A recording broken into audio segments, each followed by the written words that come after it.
नमस्कार, मैं मीरा आप सभी का अपने YouTube चैनल प्रेरणादायक आध्यात्मिक कहानियों में स्वागत करती हूँ। आज मैं आपको एक इजिप्शियन कहानी सुनाने जा रही हूँ।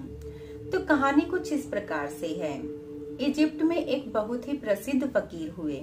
उनसे मिलने तो परमात्मा भी आए।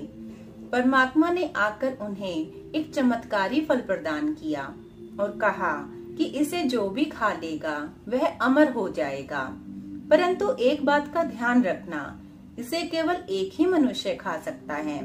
ऐसा कहकर परमात्मा अंतर्ध्यान हो गए।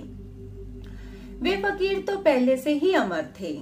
उन्होंने तो आत्मा की अजरता, अमरता का अनुभव कर रखा था, तो उनके लिए तो शारीरिक अमरता का कोई मूल्य नहीं था, कोई लोभ नहीं था। उनके पास एक शिष्य था जो उन्हें बहुत प्रिय था, तो वह फल उन्होंने उसे दे दिया। उस शिष्य की एक प्रेयसी थी। शिष्य ने सोचा कि मैं अकेला अमर होकर क्या करूंगा। उसने वह फल अपनी प्रेयसी को दे दिया। उसकी प्रेयसी राजा के सेनापति से भी प्रेम करती थी, तो उसने वह फल सेनापति को दे दिया। सेनापति महारानी के प्रति समर्पित था, तो वह फल उन्होंने महारानी को दे दिया। महारानी का केवल एक ही पुत्र था और वह पुत्र मोह में बिल्कुल अंधी थी, तो महारानी ने वह फल अपने पुत्र को दे दिया। उनका पुत्र अपने पिता से बहुत प्यार करता था, अर्थात राजा से बहुत प्यार करता था, तो राजकुमार ने वह फल राजा को दे दिया।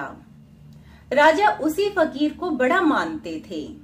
जब वह फल उनके पास आया तो राजा ने सोचा कि इस फल को मैं खाकर क्या करूंगा, क्योंकि मेरा बेटा तो बहुत योग्य है। मेरे मरने के बाद वह राज्य का कार्यभार अच्छे से संभाल ही लेगा।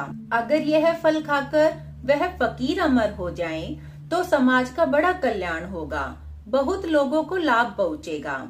ऐसा सोचकर राजा उस फल को लेकर उस फकीर के पास पहुंच गया। फकीर को उन्होंने वह फल दिया खाने के लिए। जैसे ही फल को देखा तो फकीर तो आश्चर्यचकित हो गया। उन्होंने कहा कि यह फल आपके पास कैसे आ गया?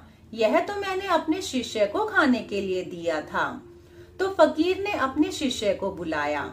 शिष्य ने आकर उनसे झूठ नहीं बोला, सारा सच सच बता दिया और परत दर परत खुलती चली गई और सारी सच्चाई सामने आ गई। सारी सच्चाई को देखने के बाद फकीर तो जोर जोर से हंसने लगे। उनको हंसता हुआ देखकर राजा ने पूछा कि आपके हंसने का कारण क्या है? तो फकीर ने राजा को समझाया कि सबकी आसक्ति कहीं और है। सबको लगता है कि जीवन का आनंद कहीं बाहर से, किसी और से, किसी दूसरे से मिलेगा। खुद में, स्वयं में कोई भी ठहरा हुआ नहीं है। सभी बाहर की तरफ भागे चले जा रहे हैं। जैसे कहानियों में होता है, राजा के प्राण तोते में और तोते के प्राण कहीं और ही अटके होते हैं। उसी तरह से यहाँ भी सभी के प्राण कहीं और ही अटके हुए हैं। अनंत श्रृंखला है। इसी अनंत श्रृंखला को तोड़कर अपने आप में ठहरने पर, अपने आप में प्रतिष्ठित होने पर ही परम सुख है, परम शांति है।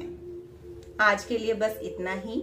अगर आपको मेरी कहानियां अच्छी लग रही हों तो प्लीज सब्सक्राइब माय चैनल, और अगर कोई सजेशंस हों तो प्लीज कमेंट बॉक्स में जरूर लिखिएगा।